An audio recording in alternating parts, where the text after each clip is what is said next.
घबराओ प्यारे जरा तुम सुदामा, न घबराओ प्यारे जरा तुम सुदामा, उसी का समा तेरे करीब आ गया है, उसी का समा तेरे करीब आ गया है।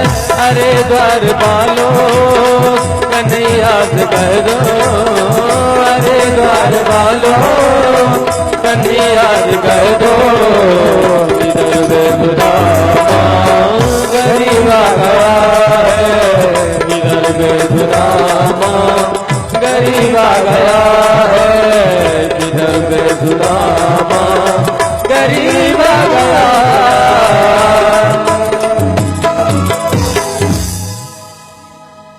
बोलिए श्री भक्त वत्सल भगवान की। द्वारपाल ने जाकर के भगवान से कहा है, शीश पगा न जगाओ तन में प्रभु जाने खुआ ही बसो के ही ग्रामा, धोती फटी सी लटी दुपटी और पाय उपानन की नहीं सामा, द्वार खड़ो दुज दुर्बल एक रहो चकिसो पसुधा अभिरामा, पूछत दीन दयाल प्रभु। वो ब्राह्मण, उसके सिर पर ना तो पगड़ी है ना ही शरीर पर कोई कपड़े हैं, फटी लटी सी एक दुपट्टी धोती पहने हुए है, पैरों में बहुत से बीमारियां फटी हुई हैं। ऐसे दीन दुर्बल ब्राह्मण को देख करके वो तो बेचारा चारों तरफ देख रहा है। भगवान ने पूछा उसका नाम क्या है, तब बतलाया उसका नाम है सुदामा। सुदामा सुनते ही भगवान दौड़े हैं। रुक्मणी जी को अचंभा हुआ है, ऐसा कौन सा आज अजीब मेहमान आ गया है। यहाँ पर तो ब्रह्मा विष्णु और शंकर भी आते हैं, लेकिन भगवान कह देते हैं कि अभी उनसे कह दो द्वार पर खड़े रहें, अभी समय नहीं है। लेकिन आज सुदामा नाम सुनते ही सभी लोग आश्चर्यचकित में पड़ गए कि भगवान इस प्रकार से दौड़ क्यों रहे हैं। छोटा वाला दे दो, छोटा वाला ले जाओ। भगवान दौड़ करके गए हैं, सुदामा जी को गले लगाया है, सुदामा जी को अपने साथ में लेकर के आए हैं, सुंदर अपने ही सिंहासन पर बिठलाया है और सुदामा जी के चरणों के नीचे स्वयं बैठ गए। रुक्मणी जी से कहा जाओ पानी परात तो ले आओ, इनके ब्राह्मण देवता के चरणों का प्रक्षालन करना है। रुक्मणी जी गई जल लेने के लिए, इधर भगवान ने देखा कि सुदामा जी के चरणों में अनेकों बीमारियां फटी हुई हैं। इन बीमारियों को देख करके भगवान कहने लग गए, ऐसे बेहाल बेवाइन सो पग कंटक जाल लगे पुनि जोए, हाय महादुख पाए सखा तुम आए इतै न कितै दिन खोए। अरे मित्र, तुम्हारे पैरों की यह हालत है, तुम यहाँ अभी तक यहाँ क्यों नहीं आए। पता नहीं इतने दिनों तक तुम कहाँ रहे, कहाँ अपने दिनों को खोते रहे, यहाँ क्यों नहीं आए। देखी सुदामा की दीन दशा करुणा करके करुणा निधि रोए, पानी परात को हाथ छुयो नहीं, नैनन के जल सो पग धोए। भगवान ने आज अपने नेत्रों के जल से ब्राह्मण देवता के चरणों का प्रक्षालन किया है। और अब तो भगवान ने रुक्मणी जी से कहा, जाओ समस्त रानियों को बुला लाओ और उनसे कह दो कि आकर के ब्राह्मण देवता के चरणों में प्रणाम करें, हमारे परम मित्र हैं। अब तो 16,108 रानियां आ गईं, वो सब मिलकर के एक एक करके भगवान को प्रणाम करने लग गई हैं। एक सबसे पहले रुक्मणी जी आई, कहती हैं ब्राह्मण देवता के चरणों में मैं कृष्ण पटरानी रुक्मणी प्रणाम करती हूँ। सुदामा जी को लगा एक आध होंगे, चलो आशीर्वाद सही से दे देते हैं। हाथ उठाया, सौभाग्यवती भव, पुत्रवती भव, दीर्घायु भव। धीरे धीरे 10-20 निकली। भगवान से सुदामा जी ने पूछा, कन्हैया अभी और कितनी बाकी है? सुदामा जी से भगवान ने कहा आशीर्वाद देते जाओ, अभी तो नंबर कोई ज्यादा नहीं है, आप तो केवल आशीर्वाद देते जाओ। सुदामा जी ने कहा थोड़ा सा आशीर्वाद संक्षेप में देना होगा। बोले ठीक है। अब तो कहने लग गए सौभाग्यवती भव, पुत्रवती भव, पीछे का चिरंजीवी भव निकाल दिया। 100 के लगभग निकले। अरे कन्हैया अभी और कितनी है? बोले आप तो आशीर्वाद देते जाओ। ठीक है, आशीर्वाद थोड़ा और कम कर दिया, अब तो केवल सौभाग्यवती भव, सौभाग्यवती भव, सौभाग्यवती भव कहने लग गए। कोई अच्छा खासा आदमी भी हो बार बार हाथ हिलाए तो उसके भी हाथों में दर्द हो जाया। लेकिन सुदामा जी तो वैसे भी दुबले पतले, उनके हाथों में दर्द होने लग गया। कन्हैया अभी और कितनी है? भगवान ने कहा अभी तो दिए जाओ, अभी तो आधी भी नहीं हुई है। अब तो सुदामा जी गई केवल भव भव भव, आशीर्वाद को पूरा काट दिया, केवल भव भव कहने लग गए। 2-3 हजार निकली होंगी। सुदामा जी ने फिर से पूछा कन्हैया अभी और कितनी है? भगवान ने कहा आप तो आशीर्वाद दिए जाओ, ब्राह्मण का काम है आशीर्वाद देना, आशीर्वाद दो। सुदामा जी ने कहा कन्हैया मेरे बस की बात नहीं है, पहले तू बता है कितनी? भगवान ने कहा ज्यादा नहीं है, 16,108 है। बोले 16,108? फिर भी कहते हो ज्यादा नहीं है। कन्हैया एक काम करना, तू आकर के मुझे प्रणाम कर ले, ये सब तुझे प्रणाम कर लेंगी, तो इन सबको आशीर्वाद इकट्ठा दे देना। भगवान ने ऐसा ही किया। अब तो भगवान ने रुक्मणी जी से कहा देवी हमारे मित्र को सुंदर स्नान करवाओ। बोले ठीक है। रुक्मणी जी ने समस्त पटरानियों से कह दिया, रानियों से कह दिया कि भगवान के मित्र स्नान करना चाहते हैं। तब तो सभी रानियों ने एक एक मटका जल भर के रख दिया। सुदामा जी पहुंचे स्नानागार में नहाने के लिए। 16,108 मटकाओं को देखा, पूछने लग गए अरे कन्हैया इतने मटकों का क्या होगा? भगवान ने कहा ये सब आपके नहाने के लिए है। सुदामा जी ने कहा यदि इतनों से मैं नहाऊंगा तो बहुत जल्दी ही आपके धाम को चला जाऊंगा। भगवान ने कहा देखो सुदामा जी प्रेम से जल भर करके लाई हैं, आपको सभी के जल से स्नान तो करना ही पड़ेगा, अन्यथा सब नाराज हो जाएंगे। सभी कहेंगी देखो उसके जल से स्नान कर लिया, हमारे जल से नहीं नहाए। तो फिर बोले आपको तो सभी से नहाना पड़ेगा। सुदामा जी ने कहा एक काम करो खाली मटका मंगा लो। क्यों? उसका क्या करोगे? बोले एक खाली मटका मंगा लो और एक आचमनी मंगा लो। बोले ठीक है। अब तो खाली मटका मंगाया, आचमनी मंगाई।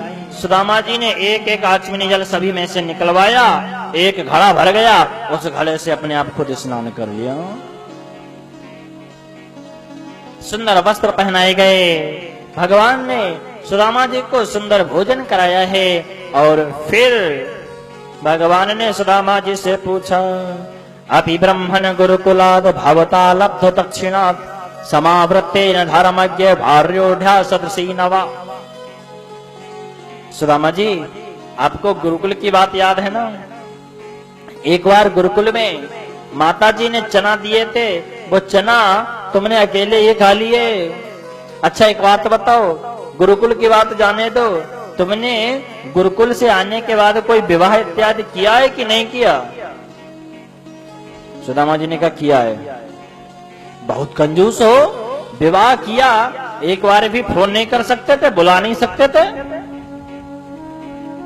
कम से कम अगर पैसे नहीं थे तो मिस कॉल ही मार देते, बुला तो लेते, कोई एक निमंत्रण कार्ड तो भेज देते।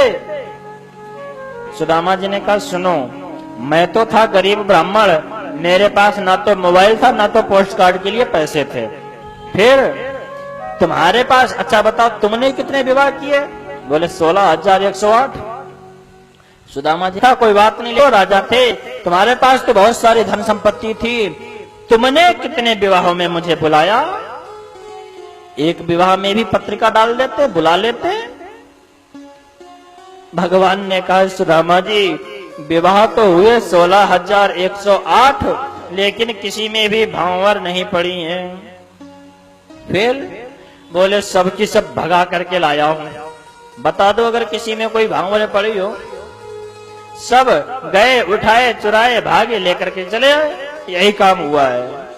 इसलिए इतने सब जल्दी में सारे काम हो गए जो कि किसी को बुलाने का मौका ही नहीं मिला। चलो ये सब बातें छोड़ो, मेरी भाभी ने कुछ खाने के लिए तो दिया होगा। सुदामा जी विचार करने लग गए, इस भरी सभा में मैं इन चावलों की पोटली को कैसे निकालूं? लोग क्या कहेंगे कि देखो कन्हैया का मित्र कैसा है। अपनी बदनामी से नहीं डर रहे, बल्कि भगवान की बदनामी से डर रहे हैं कि लोग भगवान के ऊपर आक्षेप करेंगे। अब तो सुदामा जी ने उस पोटली को अपनी कांख में दबाना प्रारंभ किया है। कहा कि नहीं नहीं, भाभी ने कुछ दिया ही नहीं, कुछ होगा तब तो देंगे, उनके पास कुछ है ही नहीं। अब तो भगवान ने कहा, आगे चना गुरु मात दिए तुम चावल लिए, हमको नहीं दीन है। पहले तो गुरु माता ने चना दिए थे, वो तुमने अकेले ही खा लिए। आज उसी प्रकार से भाभी के तंदुल भी करना चाहते हो, मैं होने नहीं दूंगा। ऐसा कह करके भगवान आगे आए और आकर के झपट्टा मारा है। गला सड़ा कपड़ा था, कपड़ा सारा फट गया, पूरे चिवड़े जमीन में बिखर गए। भगवान ने उन चिवड़ों को समेटा, क्योंकि भक्त का प्रसाद है। चिवड़ों को समेटा, एक मुट्ठी खाया, संकल्प कर दिया, अरे सुदामा, आज एक मुट्ठी चावल के बदले मैं तुझे एक लोक का राजा बनाता हूं। दूसरी मुट्ठी खाई, संकल्प कर दिया, सुदामा, दूसरी मुट्ठी चावल के बदले मैं तुझे 2 लोगों का राजा बनाता हूं। अब तो तीसरी मुट्ठी भरी है, खाने जा रहे थे, इतने में रुक्मणी जी ने हाथ पकड़ लिया। इशारे में कहने लग गई, प्रभु, ब्राह्मण देवता को तो आपने राजा बना दिया, रंक को राजा बना रहे हो और स्वयं राजा होकर के भी रंक बनना चाहते हो। आप कहां रहोगे यदि आप सब कुछ दान ही कर दोगे तो? ये उसी जाति के ब्राह्मण है जिसने आपके वक्षस्थल पर पादप प्रहार किया था। आज भी आपकी छाती पर भृगुलता का चिन्ह उभरा हुआ है। भगवान ने भी संकेत से कहा, लक्ष्मी, ये उसी जाति के ब्राह्मण हैं। कौन? बोले, ये उस जाति के ब्राह्मण हैं जिसने तुम्हारी पत्रिका लाकर मुझे दी थी, वरना ले जाता शिशुपाल, आज द्वारिका की पटरानी बनकर नहीं बैठी होती। रुक्मणी जी चुप हो गई। अंत में रुक्मणी जी ने प्रगट में कहा, प्रभु, इतने परम प्यारे भक्त का प्रसाद आप अकेले लेना चाहते हो? थोड़ा सा हम लोगों के लिए भी तो छोड़ दो। भगवान ने कहा, इतने में तुम लोगों को पूरा एक एक दाना भी नहीं आएगा। तब रुक्मणी जी ने कहा, हम पूरे भंडार घर में इसको मिला देंगे, पूरा प्रसाद बन जाएगा और हम सभी लोग इसको बांट करके ले लेंगे। भगवान ने रुक्मणी जी को वो चावल दिए हैं, चिवड़े दिए हैं। सुदामा जी को 2 लोगों का राजा बनाया है और सुदामा जी कुछ समय तक द्वारिका में रहे हैं। द्वारिका से वापस आए हैं। वापस आकर के देखा तो जहां पर सुदामा जी की झोपड़ी थी, वहां पर एक सुंदर नगर बन गया। सुदामा मंदिर देख डरे। आज उस मंदिर को देख करके सुदामा जी डर गए, विचार करने लग गए, यहाँ हती मेरी टूटी झोपड़ी, कंचन महल खड़े, सुदामा मंदिर देख डरे। अरे यहाँ तो मेरी टूटी झोपड़ी थी, पता नहीं कौन आया।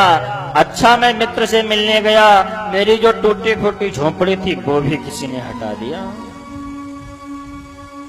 लोगों से पूछा, भैया इस नगरी का नाम क्या है? बोले सुदामापुरी। सुदामा जी विचार करने लगे, सुदामा तो मैं ही हूं, हो सकता है कोई दूसरा भी सुदामा आया हो। अच्छा भैया, वो आपके सेठ सुदामा जी कहाँ हैं? वो सेठ नहीं है, फिर वो तो एक ब्राह्मण है। सुदामा जी विचार करने लगे, ब्राह्मण भी मैं ही हूं। अच्छा वो ब्राह्मण देवता कहाँ है? बोले वो तो द्वारिका अपने मित्र से मिलने गए। सुदामा जी विचार करने लगे, द्वारिका भी मैं ही गया था, चक्कर क्या चल रहा है। अब तो सुदामा जी बार बार विचार करने लग गए। बोले अच्छा तो फिर रानी जी होंगी, रानी जी को बुलाओ। सेवकों ने जाकर के सुशीला जी से कहा कि द्वार पर एक दुबला पतला ब्राह्मण खड़ा है। सुदामा जी को सुशीला जी सुदामा जी को देखने के लिए बाहर आई हैं। जैसे ही देखा, अपने पति को देख करके पहचान गई और कहने लगी, कंत बाहर क्यों खड़े? हे नाथ, आप बाहर क्यों खड़े हो? नाथ महल पधारो, आप बाहर क्यों खड़े? हे नाथ महल के अंदर पधारो। सुदामा जी एकदम क्रोधित हो गए। तुझे मालूम नहीं है पर पुरुष को अपना नाथ कहती है? सुशीला जी ने कहा, मैं ही तो आपकी पत्नी हूँ। बोले तुम मेरी पत्नी हो? हाँ, मेरा ही नाम तो सुशीला है। सुदामा जी कहने लगे, वाह सुशीला, तेरे दो दो चुटीला, ये तेरी क्या हैसियत बन गई है? क्या थी और क्या बन गई है? सुशीला जी ने कहा, सब द्वारिकाधीश की कृपा से हुआ है। सुदामा जी को कुछ नहीं चाहिए था इसलिए कुछ नहीं दिया। सुशीला जी को धन संपत्ति चाहिए थी इसलिए धन संपत्ति दे दी। सुदामा जी ने कहा, इसको तुम ही संभालो, मैं तो जंगल में जा रहा हूँ। सुदामा जी जंगल में जाने लग गए। सुशीला जी ने कहा कि जब आप ही नहीं रहोगे तो फिर ये धन संपत्ति किस काम की? सुशीला जी विलाप करने लग गई हैं। उसी समय भगवान आए हैं। भगवान ने सुदामा जी को समझाया है। सुदामा जी महल में रहने लग गए। एक दिन सुदामा जी ने सुशीला से कहा, देवी अब तो हम संसार के सबसे बड़े धनी मानी व्यक्ति हैं। बोले हाँ, तो फिर ऐसा भोजन करो जो कि आज तक किसी ने भी न किया हो। क्या भोजन करोगे? आप बताओ, वही बन जाएगा। तब कहते हैं कि आज हम लोग सोने की तो दाल खाएंगे, दाल पीली होती है ना, सोने की दाल खाएंगे, चांदी की रोटी खाएंगे, लौकी भिंडी तोरई अरबी की सब्जी सभी लोग खाते हैं, आज हम लोग हीरे मोतियों की सब्जियां खाएंगे। सुशीला जी ने कहा, नाथ चाहे कोई कितना भी धनवान हो जाए लेकिन कभी भी सोना चांदी और हीरा मोती नहीं खा सकता। खाना तो सिर्फ एक दाल रोटी ही है।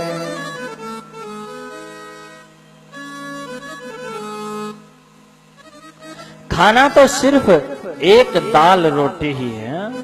संसार में चाहे कोई कितना भी बड़ा धनी मानी व्यक्ति हो लेकिन खाएगा सिर्फ दाल और रोटी, इसके अलावा कोई कुछ भी नहीं खा सकता है। जब दाल रोटी ही खाना है तो फिर इतनी धन संपत्ति किसके लिए? फिर तो सुशीला जी ने सारी धन संपत्ति दान में दे दी है। श्री सुखदेव जी महाराज कहते हैं, जो कोई भी इस सुदामा जी के पावन चरित्र को सुनता है उसको भगवान की भक्ति प्राप्त होती है। बोलवा के बिहारी लाल की जय, राधा रानी सरकार की जय।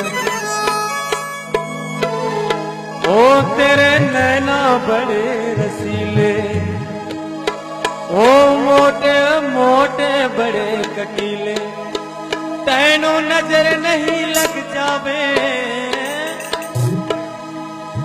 ओ तैनू नजर नहीं लग जावे मेरे श्याम। ओ मेरा सावरा सलोना घनश्याम, मेरा सावरा सलोना घनश्याम, मेरा सावरा सलोना घनश्याम, मेरा सावरा सलोना घनश्याम। ओ तेरे नैना बड़े रसीले, तेरे नैना बड़े रसीले, मोटे मोटे बड़े कटीले, मोटे मोटे बड़े, तैनू नजर नहीं लग जावे, तैनू नजर नहीं लग जावे, तैनू नजर नहीं लग जावे, तैनू नजर नहीं लग जावे मेरे